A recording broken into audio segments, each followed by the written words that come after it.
Now, our today's topic is related to X-linked gene, is related to sex-linked gene. Sex-linked gene. So that some disorders will come in new generation. Already we have discussed sex-linked gene in one example. You call that example as color blindness. ठीक है, जो X chromosome के ऊपर में उसके jeans available है और colour blindness के जो जीन अवेलेबल है X क्रोमोसोम के ऊपर नॉन होमोलॉगस पार्ट के ऊपर वो रिसेसिव जीन है और रिसेसिव जीन ही इंडिविजुअल को कलर ब्लाइंड करता है. एक प्रकार का फॉल्टी विजन था. उसी प्रकार आज अपन जो डिस्कस कर रहे हैं topic, again a topic related to sex link gene. ठीक है, X link gene, you may call it X sex link gene. And here the second example we want to discuss, and name of that second example is called hemophilia. Second example is called as hemophilia. Generally this disease hemophilia is also called as bleeder's disease. Hemophilia disease को एक और नाम दिया गया है bleeder's disease, क्योंकि एक ऐसी बीमारी है, ये एक ऐसी डिसीज है जो X क्रोमोसोम के ऊपर कुछ स्पेशल जीन्स है, रिसेसिव जीन है, which is indicated by alphabet called XH. उसको इंडिकेट किया जाता है अल्फाबेट से and called that alphabet as H, small h, which is available on non-homologous part of X chromosome. और आप मालूम है X क्रोमोसोम एक ऐसा क्रोमोसोम जो दोनों इंडिविजुअल्स में है, मेल में भी है, फीमेल में भी है. इसका मतलब मेल भी हेमोफिलिक रह सकता है, फीमेल भी हेमोफिलिक रह सकती है, because both male and female carry X chromosome. And on the surface of X chromosome, in non-homologous part of X chromosome, a recessive gene is there, and you call that recessive gene as H, small alphabet H. If this small alphabet H gene is available on X chromosome, you call that disease as hemophilia. उस समय उस disease को क्या बोला जाएगा? Hemophilia. Now, when you observe the characteristic feature of hemophilia, it is a X-linked recessive disorder. Haemophilia को क्या बोला गया है? एक ऐसी डिसीज जिसको बोला जाएगा X-linked recessive disorder. It's a disease belonging to X-linked recessive disorder. Recessive इसलिए वर्ड यूज किया गया है क्योंकि यहां पर जो जीन है वो रिसेसिव है और ये जीन ही डिसीज क्रिएट कर रहा है. इसलिए you called this phenomena, it is kept under X-linked recessive disorder.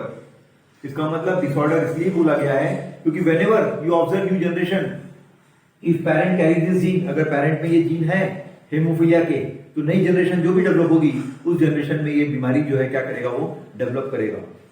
होता क्या है इस बीमारी में? ये एक ऐसी डिसीज जिसमें blood fails to clot, a special disease in which blood fails to clot. इसका मतलब अगर बाय चांस कहीं अगर इंजरी हो जाए, बॉडी में कहीं लग जाए, ठीक है, तो देयर ऑकर्स ब्लीडिंग. ब्लीडिंग हो रहा है इसका मतलब खून बह रहा है. खून क्यों बह रहा है? क्योंकि ब्लड का कोएगुलेशन नहीं हो पाया है. ब्लड कोएगुलेट बहुत स्लो हो रहा है, इसलिए 3 to 4 मिनट्स में जो खून बह रहा है रुकना चाहिए, वो खून जो है 6 मिनट 7 मिनट तक बह रहा है, क्योंकि कोएगुलेशन प्रोसेस जो है यहाँ पर इंडिविजुअल की बॉडी में बहुत स्लो है. क्यों हुआ ऐसा? ऐसा इसलिए हुआ because there is deficiency of clotting factor.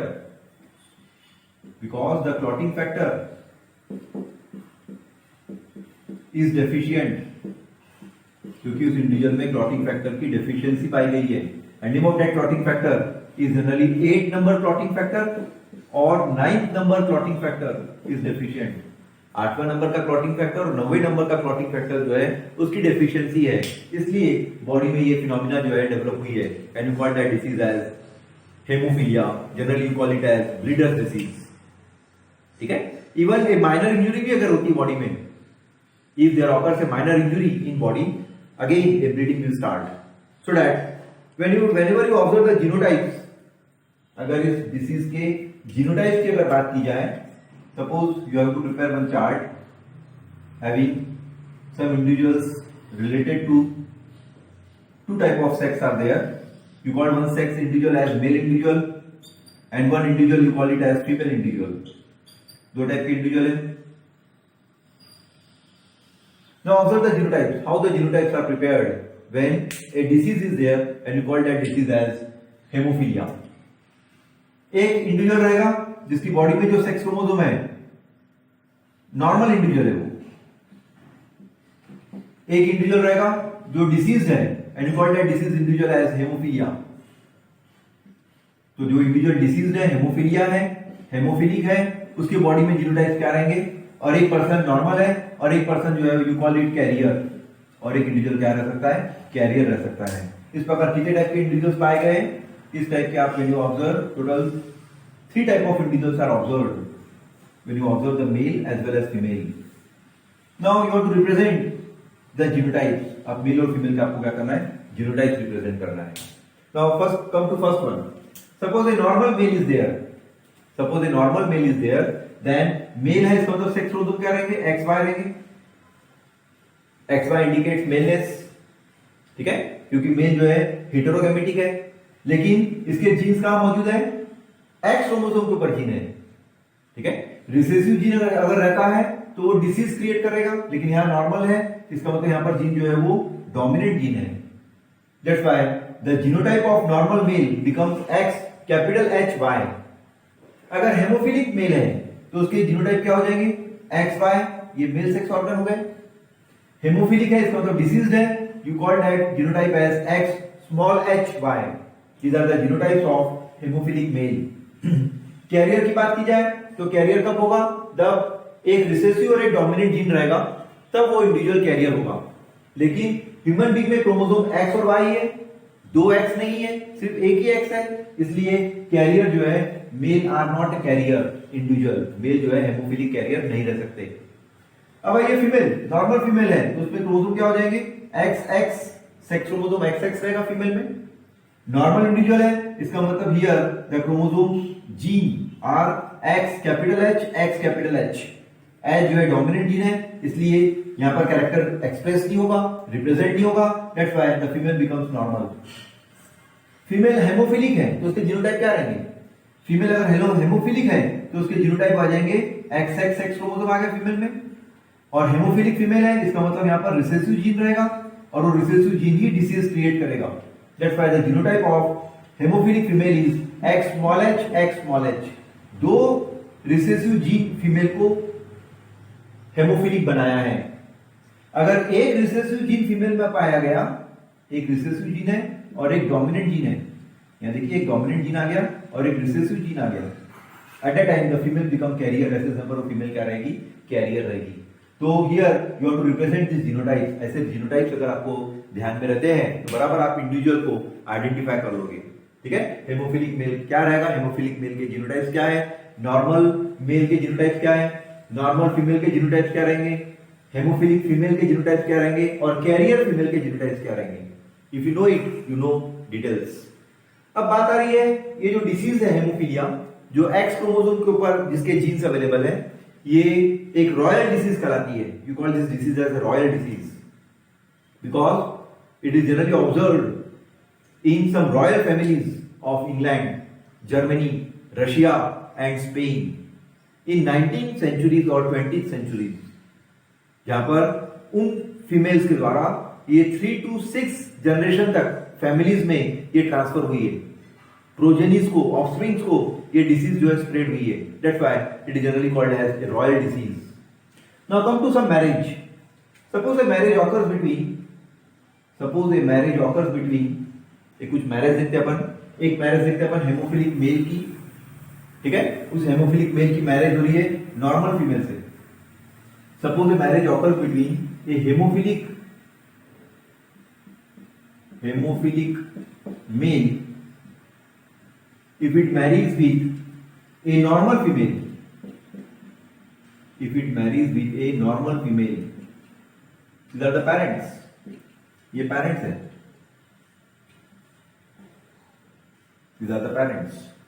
2 parents आपके पास में है ना. वो parents के एक parent है हेमोफिलिक मेल और एक parent है normal female. Now you have to represent their genotypes. आपको क्या रिप्रेजेंट करना पड़ेगा, उनके जीनोटाइप्स को रिप्रेजेंट करना पड़ेगा. हेमोफिलिक मेल है तो उसका जीनोटाइप क्या आ जाएगा, X small hy. X small h y are the genotypes of hemophilic male. Normal female है तो उसके जीनोटाइप हो जाएंगे X capital H are the genotypes of normal female. Now I'm going to represent their gametes. अब आपको क्या करना है, इनके गैमेट रिप्रेजेंट करना पड़ेगा. Now separate the haploid gametes. अब आपको इसके haploid gamete जो है सेपरेट कीजिए. दो haploid gamete यहाँ सेपरेट हो जाएंगे. One is X small h and one is Y. Here you call this gamete as male gamete. ये सब स्पर्म्स हैं. यहाँ दो gamete सेपरेट हो जाएंगे. You call one gamete as X capital H and X capital H. Both these gamete are female gamete. और these female gametes are you call it as sperm, you call it as ova और egg. यहाँ पर दो gamete जो है उनको क्या बोला जाएगा, ova बोला जाएगा या egg बोला जाएगा. Is it clear? Now one of the male gamete fuse with one of the female gamete. अब एक male gamete जो है female gamete से fuse होगा, so that you get offsprings, जिससे आपको क्या मिल जाएंगे, offsprings मिल जाएंगे. Now this male gamete fuse with female gamete. Which gamete will fuse? Male gamete female gamete fuse हो रहा है, तो नए प्रोजेनी में जीनोटाइप क्या आ रहा है? नए प्रोजेनी में जो जीनोटाइप आएंगे, it becomes X capital H and X स्मॉल h. This is first genotype observed when you observe the offspring. XX आया, इसका मतलब न्यू जनरेशन बिकम्स डॉटर. नई जनरेशन जो है वो क्या आएगी, डॉटर आएगी.